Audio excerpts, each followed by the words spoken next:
Hoy vamos a hablar de la Guerra del Fletán. Se le llama Guerra del Fletán a un conflicto internacional ocurrido en el año 1995 entre España y Canadá. ¿Y qué carajo es el fletán? Pues un pez de gran tamaño que, aunque no es demasiado conocido en España, sí que es muy codiciado para su consumo en países como Japón. ¡Qué rico! Comencemos por el principio. En el año 1994 se aprueba en la ONU la Zona Económica Exclusiva, que marcaba que el mar territorial de cada país abarcaba hasta las 200 millas desde la costa. Pasadas estas 200 millas náuticas, se consideraba aguas internacionales. Sin embargo, Canadá no parecía estar muy de acuerdo con esta nueva normativa. Cansados de que barcos extranjeros faenaran en el límite de su territorio, el 9 de marzo de 1995, un buque de guerra canadiense se acercó al barco vigués Stay, con la intención de alejarlo aún más de su costa. Canadá había aprobado una ley unos meses antes con la que podía atacar a barcos extranjeros fuera de su mar territorial. La excusa para esta ley era defender a especies marítimas. Pues yo lo suelto, si cuela, cuela, y si no me la pelas. El Stay, junto con otros muchos barcos pesqueros gallegos, faenaban fletán siempre en esas aguas y no se dejaron amedrentar por el ejército canadiense. Usted puede ser arrestado y su capitán puede ser acusado de interferencia. Queremos saber por qué nos amenazan con armas. Solamente somos barcos que estamos navegando libremente en aguas libres, poniendo en peligro nuestras vidas, nuestro barco, nuestra tripulación. Los canadienses continuaron dando avisos al barco gallego, pero no tuvieron efecto. Como segunda medida, usaron cañones de agua para expulsar al barco gallego, pero tampoco tuvieron efecto. De hecho, otros barcos gallegos e internacionales que faenaban por la zona se acercaron para apoyar al Stay. Tras horas de discusión y persecución, los canadienses se hartaron y decidieron sacar sus armas, amenazando con disparar si el Stay no se retiraba inmediatamente. Y esta vez sí, esas duras amenazas tampoco tuvieron efecto. Si mira que te mato, dice, ¿por qué me van a matar a mí? ¿Qué te fichas, colipollas? Se descubre a cara que te peta con que te arranca la cabeza.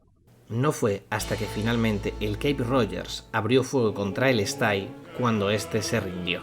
Su barco fue abordado por la Policía Montada de Canadá y su tripulación retenida en tierra firme, donde fue recibida por el amable pueblo canadiense. Allí los pescadores españoles fueron recibidos con abucheos.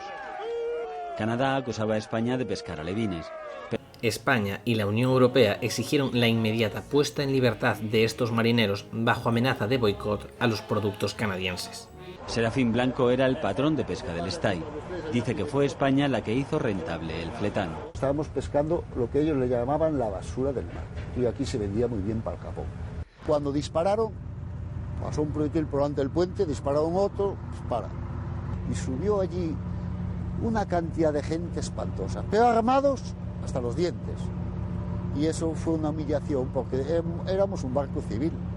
En unos pocos días habían regresado su barco de vuelta a España, no sin antes pagar una fianza de 50 millones de pesetas al gobierno canadiense. Para que me entiendan los más jóvenes, 50 millones de pesetas serían al cambio actual unos 30 millones de moneda V del Fortnite. El ministro de Pesca canadiense Brian Tobin justificó en las Naciones Unidas este arresto debido a que las redes presuntamente requisadas al barco gallego no tenían las medidas legales. ¿Cómo? ¿Pero qué me estás container? Por su parte, el gobierno español calificó de piratería el acto cometido por esta antigua colonia británica y llevó el caso al Tribunal Internacional de Justicia, pero no les hicieron mucho caso. Sin embargo, esto no acabó aquí y el 26 de marzo otros dos barcos gallegos llegaron a recibir avisos y un buen chorro de agua a presión, aunque en ese caso no se llegó al arresto. El entonces presidente Felipe González envió una patrullera para proteger a los pesqueros. El presidente de la Xunta, Manuel Fraga, calificó esta medida de escasa y, aprovechando su visita a Río de Janeiro, declaró que lo que había que llevar era un buque de guerra y no una simple patrullera de nada. Pero Felipe mantuvo su idea de llevar una patrullera. Total, solo era Canadá. ¡Oh! ¡Qué poco ha faltado! ¡Puede ser base! Sea como fuere, el ministro canadiense Brian Tobin quiso dar el golpe final a la disputa. En primer lugar, puso a la opinión pública de su parte, acusando a los barcos pesqueros gallegos de ser bandidos del mar, a pesar de no haber entrado en aguas territoriales canadienses. Desoyendo cualquier tipo de negociación con Bruselas o Madrid, convenció al primer ministro y el 14 de abril de 1995 Canadá le declaró la guerra a España. El embajador español en Canadá fue llamado por el gobierno canadiense para informar de la noticia.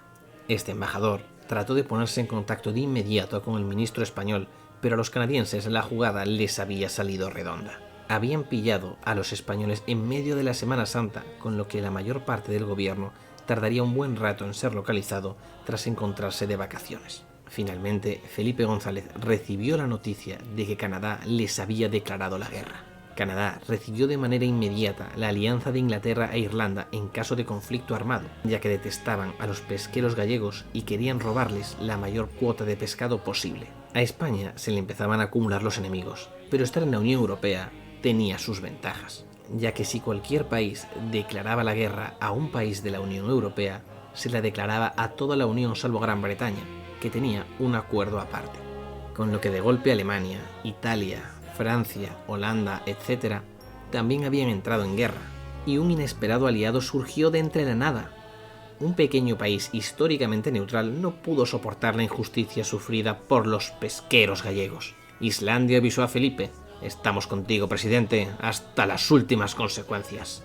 Lo cierto es que Islandia disponía de una importante flota pesquera y también estaban cansados de las exigencias canadienses. Las cosas se igualaban y así es como unos pesqueros gallegos estaban a punto de provocar la Tercera Guerra Mundial. Felipe González fue informado de que en ese mismo instante un destructor canadiense, un helicóptero de guerra y 2 cazas se dirigían hacia la zona donde faenaban los pesqueros gallegos junto a la patrullera española para abordarlos por la fuerza. ¿Y Felipe González se cagó encima y se retiró? Pues no. Ante la imposibilidad de hacer frente en ese momento al ejército canadiense, envió a los pesqueros a toda velocidad dirección norte para desviar la atención de sus enemigos. Mientras tanto, la patrullera marchaba dirección sur hacia el puerto pesquero de la ciudad de Bay Roberts. Sin defensas en el desprotegido puerto, esa única patrullera hundió media docena de importantes barcos pesqueros canadienses que se encontraban anclados en puerto.